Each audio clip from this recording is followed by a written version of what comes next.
Good afternoon, this is John Canero from Berkshire Hathaway Home Services, California Properties. How are you today? I want to congratulate you first on taking the all-important step of buying a home. Besides getting married, buying a home is going to be probably the second most, if not first most, important step you ever make in your life. And it's a step, hopefully, will last a long time, home ownership. Because nothing makes you feel accomplished more than owning a home.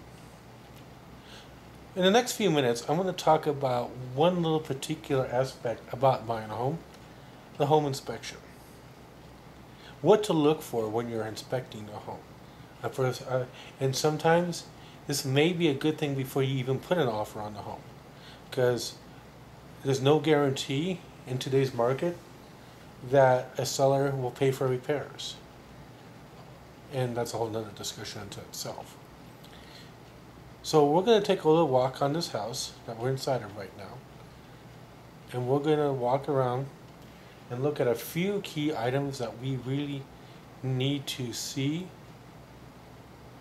and that way you can reference them and determine what should I look for in a home inspection. And by no means, I'm not saying, I am also saying I'm not a home inspection expert.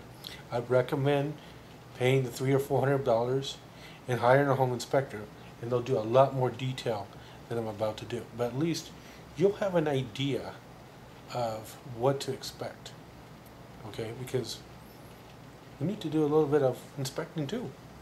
Okay, we're gonna walk around this house, and by the way, there's very little that's wrong with this house, because it is, it is a totally rehabbed home.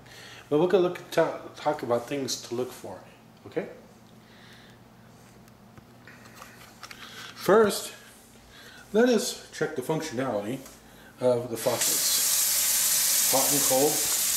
Does the hot and cold work? Does the sink drain?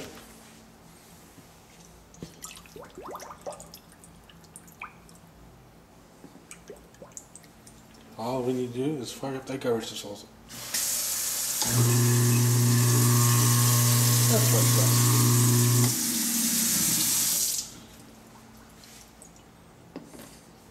The second thing, we look around, is everything working? Ceiling fans are working. Any cracks in the walls? Apparently not. Can we feel the air coming through the AC?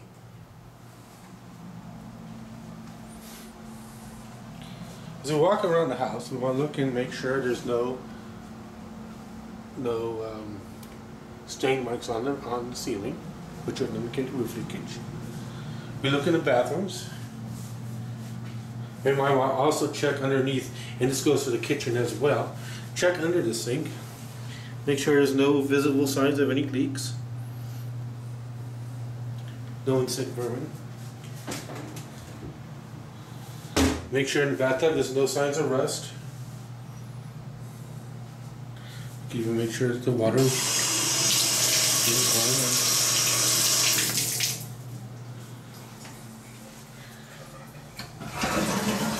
Make sure the toilet flushes.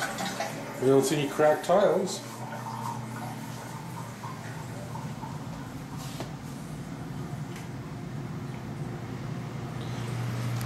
The ventilation fan works.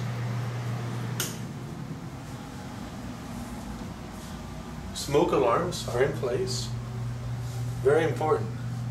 A house will almost not pass an inspection with a carbon monoxide and or smoke alarm. Some things you may need further investigation. This is a very old vintage intercom. A lot of times they don't work anymore just because they're so old. They're there for looks. They can be fixed, but that's another discussion. We look inside the master bedroom. We see the master intercom switch here. we look at a very beautiful master bathroom with a 3/4 bath. We're looking to make sure there's no stains. It drains well. Looks like everything is in order.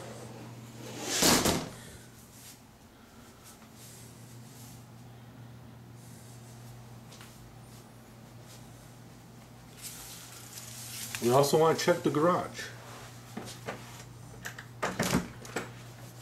There's a car in the garage. Look at the garage for cracks, anything like that. Water heater that's strapped. Want to make sure that's all put together correctly. Laundry area, inside laundry area, we make sure it's all plumbed right.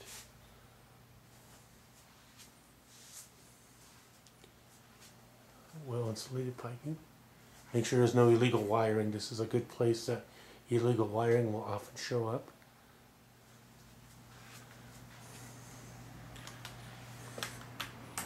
Keep in mind that anything we do find in a home inspection is not necessarily a grounds for a disaster. It's not necessarily a deal killer, but usually it's areas of concern, very minor areas that need to be evaluated. We're looking here, everything looks pretty good.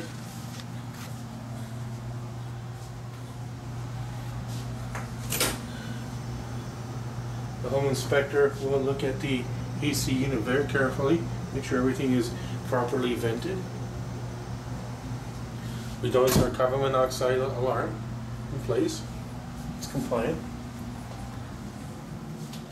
Outside, we're going to take a look real fast because this particular property is located on top of a hill. Usually, you want to look for things such as cracks in the wall, which we see none. It's a good sign. It's no ground settling. We want to also look on the ground before it, and this is especially helpful now because our weather has been so dry. I have cracks emanating right around the hillside. That would indicate the ground is slipping. We don't notice any cracks, so we short of our less than expert opinion, we can't say that there's any slippage that's evident. If you're ever concerned about slippage actually happening, always consult a geologist, not your realtor. Your realtor is not a geologist. And then look at other things such as, are there any cracks in the stucco? Are the crawl spaces all covered?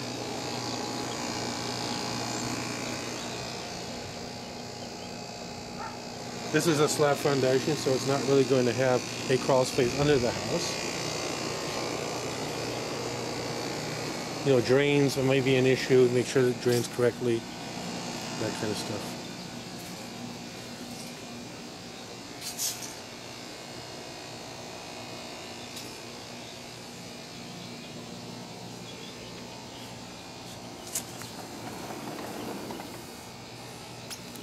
Make sure when the ceiling fans are working, they're not vibrating. If it could mean something loose. Outside of that, that is a cursory evaluation of the home inspection.